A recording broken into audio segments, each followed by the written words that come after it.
Top quality और consistent performance के लिए सिर्फ सिल्वर पंप नाम याद रखना। વડોદરા ગંભીરા બ્રિજ દુર્ઘટના બાદ આખરે તંત્ર જાગ્યું। જામનગર જિલ્લામાં માર્ગ અને મકાન વિભાગે તમામ 585 પુલની ચકાસણી હાથ ધરી હતી। માર્ગ અને મકાન વિભાગ હેઠળના 5 પુલ પર હાલ સમારકામ ચાલુ છે, જે પૈકી એક પુલ ભારે વાહનો માટે બંધ કરાયો। એટલે જિલ્લામાં કુલ 5 પુલ પર ભારે વાહનોના પ્રવેશ પર પ્રતિબંધ મૂકવામાં આવ્યો છે। તપાસમાં સામે આવ્યું છે કે રાજ્યના માર્ગ અને મકાન વિભાગ હેઠળના નવા બ્રિજોના 2 કામ પૂર્ણ થયા અને 10 કામ હાલ ચાલી રહ્યા છે। સાથે જ નવા સ્ટ્રક્ચરના 3 કામ પૂર્ણ કરાયા છે। 3 કામ પ્રગતિ હેઠળ છે।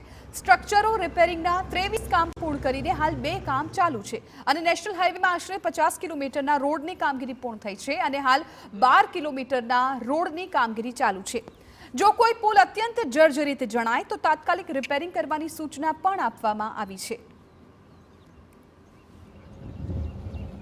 જોડિયાથી જાંબુડા પાટિયા સુધી 26 કિલોમીટરના રોડમાં આવતા 5 મેજર બ્રિજ હોય જે ભારે વાહનો માટે કલેક્ટરશ્રીના જાહેરનામાથી પ્રતિબંધિત કરવામાં આવેલ છે, જેથી કરીને સદલહુ રોડ પર ભારે વાહનો લઈ અને લોકો એના વૈકલ્પિક રૂટ ભારે વાહનો માટે વૈકલ્પિક રૂટ તરીકે જાંબુડા પાટિયા ફલ્લા ધ્રોલ ત્રિકોણબાગ માવાપર લખતર ભાદરા પાટિયા જોડિયા રોડનો ઉપયોગ કરે તેવી અત્રેથી પણ અપીલ છે।